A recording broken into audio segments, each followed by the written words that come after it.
கிழக்கு நியூஸ் நேயர்களுக்கு வணக்கம். நான் பத்ரி சேஷாத்ரி. கடந்த சில தினங்களாக புதிதாக ஆட்சியை கைப்பற்றியிருக்கும் தமிழக வெற்றிக் கழகத்தின் சட்டமன்ற உறுப்பினர்கள் அங்கங்கே ஒரு அம்மா உணவகத்துக்குள் சென்று நிறையா வீடியோ ரீல்ஸ் போடுறத பார்த்துருப்பீங்க. தாவேகா என்பதற்கு இன்னொரு பெயர் தினமும் ரீல்ஸ் போடும் கட்சி அப்படிங்கிறது. அது தினமும் ரீல்ஸ் போடும் கட்சி இப்போ கையில் அம்மா உணவகத்தை எடுத்திருக்காங்க. அது நல்ல விஷயம். இந்து தமிழ் திசையில் ஒரு பெரிய கட்டுரை வந்திருக்கு. அதில் இந்த ஒரு புள்ளியை மட்டும்தான் நான் எடுத்துக்க போகிறேன். அதிமுக பேச மறந்த அம்மா உணவகங்கள் விஜய் கையில் எடுப்பதின் அரசியல் பின்னணின்னு அந்த கட்டுரையாளர் ஒரு பெரிய ஒரு ஆர்டிக்கல் எழுதியிருக்காரு. அதுலேருந்து நிறையா டிபார்ட் பண்ணுறேன், அதுலேருந்து நகர்ந்து போகிறேன்னா. பட் அந்த பாயிண்ட்டை மட்டும் எடுத்துக்கிறேன். நீங்கள் பார்த்தீங்கன்னா என்ன நடந்தது அப்படின்னு வச்சுப்போம். அம்மா உணவகங்கள் அப்படிங்கிறத ஜெயலலிதா கொண்டு வராங்க. இப்போ கொண்டு வரும்பொழுது நான் அதோடைய பயங்கர கிரிட்டிக். அதை நான் கடுமையாக எதிர்க்கிறேன்.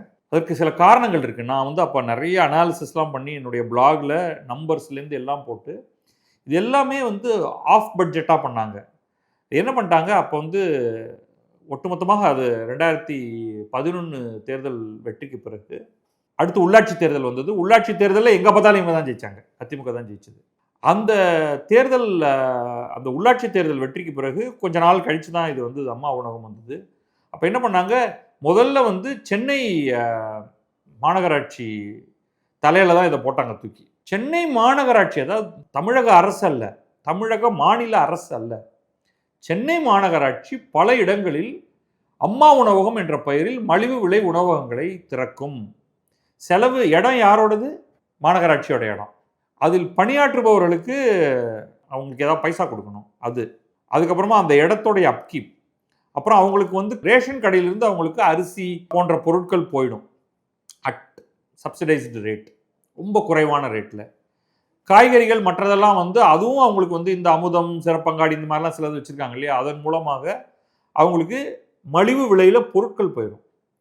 அப்புறம் அதில் ஒரு மெனு இருக்கும். அது பிரேக்ஃபாஸ்ட் மெனு என்ன, லஞ்ச் மெனு என்ன, டின்னர் மெனு என்ன, இட்லியிலேருந்து ஆரம்பித்து அதுக்கப்புறமா கொஞ்சம் கொஞ்சமாக அதில் சப்பாத்தி அது இது எல்லாம் சேர்த்துக்கிட்டாங்க. அதில் சப்பாத்தி மேக்கிங் மெஷின்ஸ் எல்லாம் வாங்க ஆரம்பித்தாங்க. பலர் அந்த சமயத்தில் ரொம்ப பாராட்டினாங்க. 3 ரூபா 5 ரூபா இதுக்கெல்லாம் சாப்பிட முடியும். கலந்த சாதங்கள் மத்தியான நேரத்தில், சாம்பார் சாதம், தயிர் சாதம், எலுமிச்சை சாதம், அந்த மாதிரியான உணவுகள்லாம் அங்கே கிடைச்சிது. அப்புறம் இட்லி எல்லாம் ரொம்ப குறைந்த விலையில். இது நிறைய பேர் பாராட்ட ஆரம்பித்தாங்க. பல பேர் அதை கண்ணீர் விட்டு கதறி இருக்காங்க. நாங்கள் சாப்பாடே இல்லாமல் தெருவாக நாங்கள் திண்டாடி இருந்த நிலையில் ஒரு நாளைக்கு வெறும் 20 ரூபா 30 ரூபா இருந்தால் 3 வேளையும் வயிறார உண்ணக்கூடிய அளவுக்கான உணவு இங்கே கிடைத்து கொண்டிருந்தது அப்படின்ட்டுலாம் ரொம்ப பாராட்டியிருக்காங்க. ஆனால் நான் அதை எப்படி பார்த்தேன் அப்படின்னா, இஸ் அன்ஸ்கேலபிள். நீங்கள் அப்படியே ஒவ்வொரு கார்பரேஷன் தலையிலையாக கட்டி அதை நீங்கள் பெருநகரங்களில் மட்டும்தான் செய்ய முடிஞ்சுது.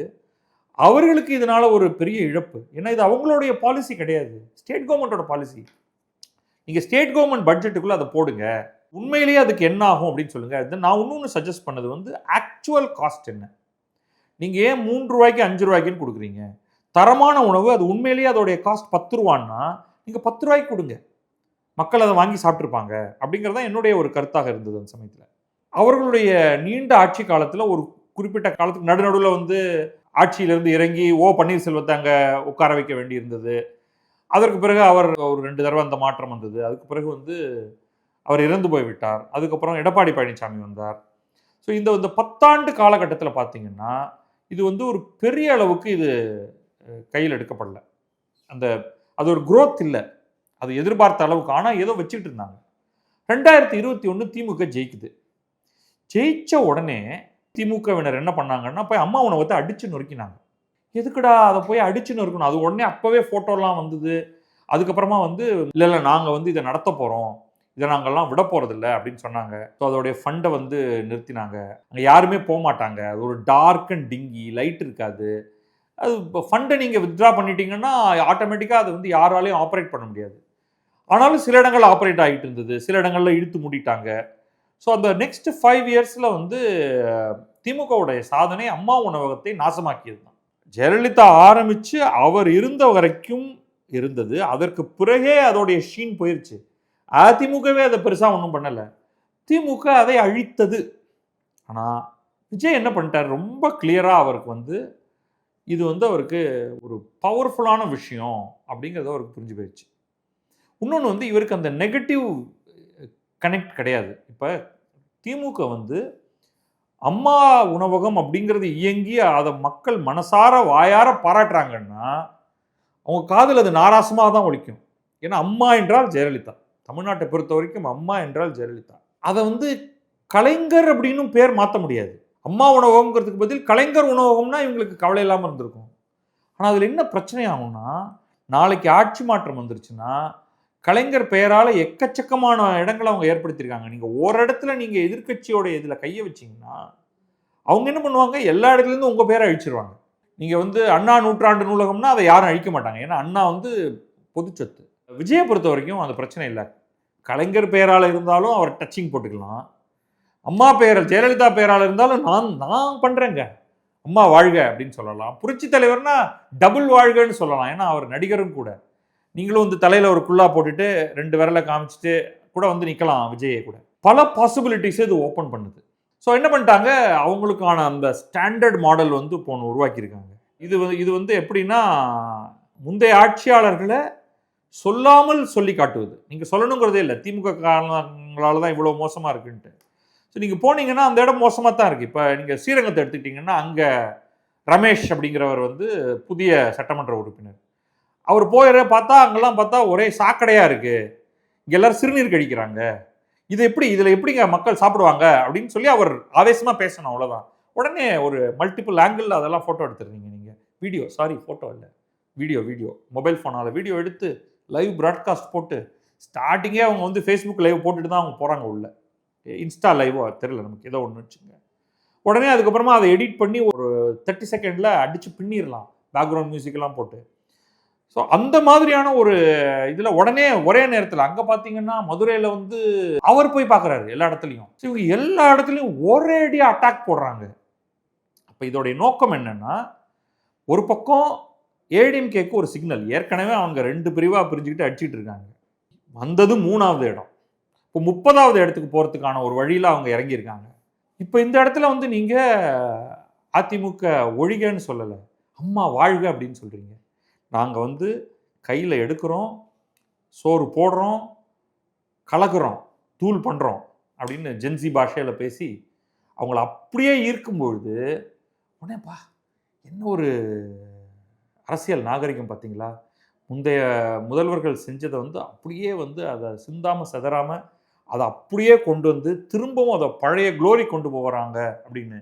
ஏற்கனவே இந்த Edappadi and SP Velumani, CV Shanmugam கோஷ்டியினர் நடத்தக்கூடிய அந்த பூசலை பார்த்து சில பேர் அவங்கவுங்க ரிசைன் பண்ணிட்டு வெளில போயிட்டுருக்காங்க. இப்போ செம்மலையும் வெளில போயிட்டாரு.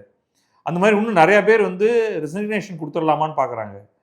அவங்க வந்து என்ன பண்ணிடுவாங்க, இப்போ அவங்க வந்து அவங்களுக்கு ஒரு நல்ல லாங்குவேஜ் வந்துருச்சு, நேராக போய் செங்கோட்டையனோட ஃப்ரெண்டு தானே எல்லாருமே, அவருக்கு கால் பண்ணி ஐயா எங்களை கொஞ்சம் சேர்த்துக்குங்க அப்படின்னு சொல்லிட்டு, நாங்கள் வந்து இங்கே வந்திருக்கிறதுக்கு ஒரே காரணங்க விஜய் ஒத்தரால தாங்க அம்மாவுடைய அந்த பொற்கால ஆட்சியை மீண்டும் கொண்டு வர முடியும், இந்த எடப்பாடி போன்ற ஆட்களை மேலாம் எங்களுக்கு நம்பிக்கையே போயிடுச்சுங்க, பாருங்க அம்மா உணவகத்தை பார்த்து அப்படியே என்ன மாதிரி அவர் பண்ணுறாருங்கிறத பார்த்த உடனே நான் அழுதுட்டேங்க, நான் அப்படியே நேராக வந்து இங்கே விழுந்துட்டேன், ஐயா உங்களால் மட்டும்தான் எங்களுக்கு சிறப்பான நல்லாட்சி தர முடியும், அம்மாவுக்கு அடுத்து நீங்கள் தான் அப்படின்னு சொல்லி நாங்கள் உடனே பையில படத்தை மாற்றிட்டோம் பாருங்க, அம்மாவும் இருப்பாங்க அது கொஞ்சம் பின்னாடி, அதுக்கு மேலே நாங்கள் விஜய் படத்தை வச்சுட்டோம் அப்படின்னு அவங்களுடைய இந்த சலசல வெள்ளச்சட்டை இருக்கு இல்லையா, அதுக்குள்ளே அப்படியே இந்த டிரான்ஸ்பரண்ட்டாக தெரியக்கூடிய முகத்தை வச்சுருவாங்க. இந்த மாதிரியான ஆட்கள் இருக்கிறவங்கள வந்து அப்படியே அட்ராக்ட் பண்ணிட முடியும். அப்புறம் எப்போவுமே வந்து சாப்பாடுங்கிறது வந்து ஒரு அட்ராக்டிவான ஒரு விஷயம். அது உண்மையிலேயே அடிப்படையில் ஏழை மக்கள் அத்தனை பேருக்கும் வந்து அது ஒரு உதவக்கூடிய திட்டம் தான். என்னுடைய ஒரே கவலை அதுக்கான பட்ஜெட்ரி அலோகேஷன் என்ன, எத்தனை பேருக்கு நீங்கள் இந்த உணவை அளிக்க முடியும், அது நீங்கள் ஓப்பனாக அதை பற்றி சொல்லுங்கள். நீங்கள் எனக்கு வந்து நீங்கள் எல்லாருக்கும் மாதம் 2500 ரூபா தரேன் அப்படின்லாம் நீங்கள் சொல்கிறத விட சாப்பாடு கொடுப்பீங்கன்னா அதை நான் வரவேற்பேன். பிட்வீன் த டூ, அந்த காலத்தில் அவங்க வந்து இந்த ஸ்கீம் ஆரம்பித்ததுக்கு பிறகு தான் எண்ணற்ற பல ஸ்கீம்கள் வந்து நீங்கள் இந்த மாதம் 1000 இப்போ போன ஆட்சியில் வந்தது இல்லையா. இதோட ஒப்பிடும் பொழுது இந்த ஒரு தலை சாப்பாட்டுக்கு வந்து உங்களுக்கு 10 ரூபா ஆகுது, நாங்கள் 5 ரூபா சார்ஜ் பண்ணுறோன்னா நான் என்ன ரெக்வஸ்ட் வைப்பேன், 10 ரூபா ஆகுதுன்னா 10 ரூபாயே வைங்க அப்படின்ட்டு.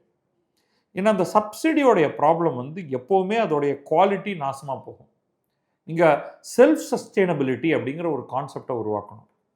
இதே அம்மா உணவகம் வந்து செல்ஃப் சஸ்டெயினபிளாக இருந்திருந்தா இன்னைக்கு அது அத்தனையும் இயங்கிக்கிட்டு இருந்திருக்கும். அது ஏன் அப்படி நடக்கலை? தே நீடட் சப்சிடி. அந்த சப்சிடியை யார் தருவா? நீங்கள் வந்து உள்ளாட்சி கிட்ட கொடுக்குறீங்க. உள்ளாட்சி எதுக்கு தரணும்? அவங்க பேரால் இல்லை திட்டம். அப்போ அதனால தான் அதெல்லாம் நாசமாக போச்சு. ஸோ லாங் ஸ்டாண்டிங்காக அது இருக்கணும்னா நீங்கள் பண்ண வேண்டியதே இதுதான். அதை பண்ணாமல் நீங்கள் மற்ற விஷயங்களெல்லாம் வந்து நீங்கள் வந்து இன்னைக்கு உள்ளாட்சி உங்கள் கட்டுப்பாட்டில் இருக்கா? இல்லை.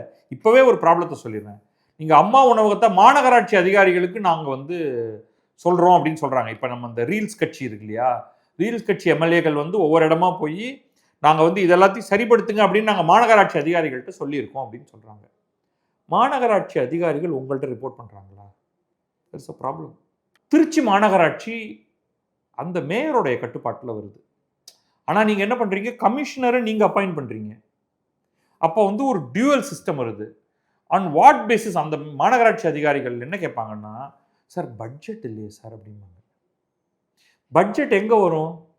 மாநகராட்சி கூட்டத்தில் மாநகராட்சியின் மாமன்ற உறுப்பினர்கள் பட்ஜெட் அலோகேட் பண்ணியிருக்கணும். அலோகேட் பண்ணாங்களா? நீ அலோகேட் பண்ணாமல் நீங்கள் வேணால் சுத்தமாக அந்த இடத்த வச்சுக்க முடியும். இப்போ இந்த இடத்த க்ளீன் பண்ணி வச்சுக்கலாம். சோறு யாரையா போடுவா? அடுப்பு யார் கொடுப்பா? கேஸ் சிலிண்டர்லேருந்து கொடுக்கணும் இல்லையா உங்களுக்கு அங்கே? அது எப்படி நடக்க போகிறது? ஸோ அதை பற்றி இவங்க வந்து நீங்கள் ஸ்டேட் கவர்மெண்ட் டைரெக்டாக கொடுக்க போகிறீங்களா? You cannot order local government. நீங்கள் வந்து இவ்வளோ பணத்தை அலோகேட் பண்ணி அது ரெண்டும் ஒரே கட்சியோடதுன்னா நீங்கள் அதை பண்ணலாம். அதனால தான் நான் சொல்கிறேன், நீங்கள் மாநகராட்சியின் கையிலேருந்து இதை எடுத்துருங்க. மாநகராட்சி சப்சிடைஸ்டு ரெண்ட்டில் மாநில அரசுக்கு இடத்த கொடுக்கும். மாநில அரசை இதை வந்து ஏதோ ஒரு சமூக நலத்துறை கீழே அழகாக வரலாம். இது சமூக நலத்துறையோடைய ஒரு அடிப்படையான ஒரு வேலையாக இந்த அம்மா உணவகங்களை நீங்கள் வச்சுருங்க. அப்போ அவங்களுக்கு கிளியராக டார்கெட் கொடுங்க, பட்ஜெட்ரி அலோகேஷன் கொடுங்க. அவங்க வந்து அப்ரோப்ரியேஷன்ஸ் அவங்க போட்டு கொடுக்கட்டும். நான் ஒரே ஒரு எக்ஸாம்பிள் சொல்லிட்டேன், அப்போ உங்களுக்கு புரிஞ்சு போயிடும். இங்கே சென்னையில் வந்து எம்ஆர்டிஎஸ்னு ஒரு ரயில் ஒன்று பார்த்துருப்பீங்க, பறக்கும் ரயில் அப்படின்னு சொல்லுவோம்.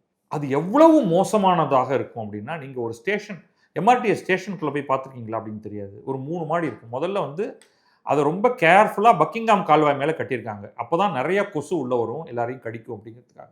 அதுக்கப்புறம் அது வந்து சாக்கடையிலும் மிகுந்த சாக்கடையாக இருக்கும். குப்பை நிரம்பி வழியும். ஒரு ஆள் அங்கே ராத்திரி நேரத்தில் உள்ள என்ன தைரியத்தில் உள்ளே போக முடியும்னே தெரியாது. இந்திய ரயில்வே கீழே இருக்குது இது பைதவே. இன்னொரு பக்கம் நீங்கள் வந்து மெட்ரோவுக்கு போங்க. இங்கே 5 ரூபா 10 ரூபா பயணம் டிக்கெட்டு. பாதுகாப்பே கிடையாது என்னை பொறுத்த வரைக்கும். இன்னொரு பக்கம் கண்ணாடியெல்லாம் உடஞ்சிருக்கும், அதெல்லாம் மாற்ற மாட்டாங்க. மெட்ரோ அது 30 ரூபா 40 ரூபா 50 ரூபா டிக்கெட். அதெல்லாம் அது வந்து கம்ப்ளீட்டாக ஆக்சஸ் கண்ட்ரோல், கார்டு கியூஆர் கோடை காமிச்சிட்டு நீங்கள் உள்ளே போவீங்க. இப்போ என்ன ஆயிருக்கு? அதை வந்து இப்போ அப்படியே வந்து மெட்ரோ, சென்னை மெட்ரோ அதை விலைக்கு வாங்கிட்டாங்க. ஏதோ ஒரு அரேஞ்ச்மெண்ட் விலைக்கு வாங்கிட்டாங்கிறத விட இந்தியன் ரயில்வேஸ்லேருந்து அதை ட்ரான்ஸ்ஃபர் பண்ணுறதுக்கு ஒத்துட்டாங்க. இப்போ இவங்க அதை ஃபுல்லாக கையில் எடுத்து இந்த சாக்கடையை க்ளீனப் பண்ணுவாங்க. நீங்கள் பாருங்கள், எவென்ச்சுவலி இது நடக்கும். ஒரு அரசு துறையிலேருந்து இன்னொரு அரசு துறைக்கு வருது. வந்து ரயில்வேஸ்க்கு இது மேலே ஒரு பெரிய நாட்டமே கிடையாது. நான் வந்தே பாரத்தை விடுறது தான் வந்து அவங்க வந்து தங்களுடைய சந்தோஷமான ஒரு விஷயமா பார்த்துட்டு இருக்கும் பொழுது, நீ சென்னையில் ஒரு கையகல தூரத்துக்கு வந்து பீச்லேருந்து வேளச்சேரி வரைக்கும் ரயிலை விட்றா அப்படின்னு சொன்னால், இப்போ அதை வந்து சென்ட் தாமஸ் மவுண்ட் வரைக்கும் நினச்சிருக்காங்க. It's not their priority. ஆனால் அது சென்னை மெட்ரோக்கு அது ப்ரையாரிட்டி. அப்போ இவங்களுக்கு ட்ரான்ஸ்ஃபர் பண்ணால் ஒரு 2-3 வருஷத்தில் ஒரு பயங்கர டிரான்ஸ்ஃபர்மேஷன் நீங்கள் அதை பார்ப்பீங்க. மெட்ரோவோட அது இணைப்பு நடக்கும். நீங்கள் ஒரே டிக்கெட்டில் எல்லா இடத்துக்கும் போயிட்டு வரலாம். Quality of the trains improve ஆகும். ஏசி கோச்சஸ் வரும். என்டையர் ஸ்டேஷனே ஏசி பண்ணுவாங்க. ஆனால் அந்த சாக்கடையை எப்படி அவங்க வந்து இம்ப்ரூவ் பண்ண போகிறாங்கங்கிறது பார்க்குறதுக்கு நானே ஆர்வத்தோடு இருக்கேன். அதே மாதிரி தான் இதுவும்.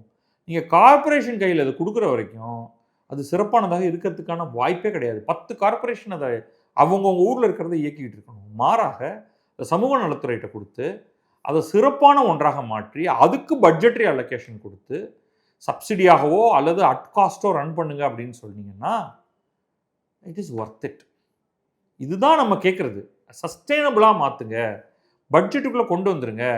அது தடுத்து நிறுத்தவே முடியாது. அடுத்து யார் ஆட்சி வந்தாலும் இன்னும் இம்ப்ரூவ் தான் பண்ணுவாங்களே தவிர அதை யாரும் வந்து இது கீழ் நோக்கி கொண்டு போக முடியாது அப்படின்னு வந்தீங்கன்னா அது இம்ப்ரூவ்மெண்ட். ஆனால் நம்ம சட்டமன்ற உறுப்பினர்கள் வந்து இப்பொழுதைக்கு ரீல்ஸ் போடுறதோடு நிறுத்தி வச்சுருக்காங்க. இனிமே தான், அதாவது இப்பொழுதைக்கு வந்து அதோடைய மோசமான நிலையை பட்டவர்த்தனமாக வெளிக்காட்டும் ரீல்ஸ் போட்டிருக்காங்க. இப்போ இதோடைய டிரான்ஸ்ஃபர்மேஷன் எப்படிங்கிறது வந்து அது யாருடைய வேலை, எங்களுடைய வேலை இல்லை. நாங்கள் ரீல்ஸ் போட்டுட்டோம். ஸோ ரீல்ஸ் கட்சியும் நம்ம கொஞ்சம் கவனமாக தான் பார்க்கணும். அவங்க ரீல்ஸ் மட்டுமே போடுறதோட விட்டுட்டு கதை அடிச்சுட்டு ஓடி போயிடுவாங்க.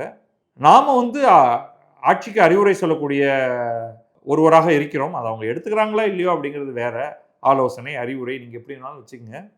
நம்ம சொல்ல வேண்டியதை இடித்துரைக்க வேண்டியதை நம்ம இடித்துரைத்து விடுவோம். அம்மா உணவகங்கள் கையில் எடுப்பது நல்லது.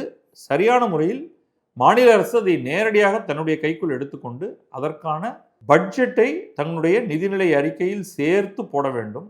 செய்தால் அது நன்றாக இருக்கும். நன்றி, வணக்கம். நான் பத்ரி சேஷாத்ரி. இது கிழக்கு நியூஸ்.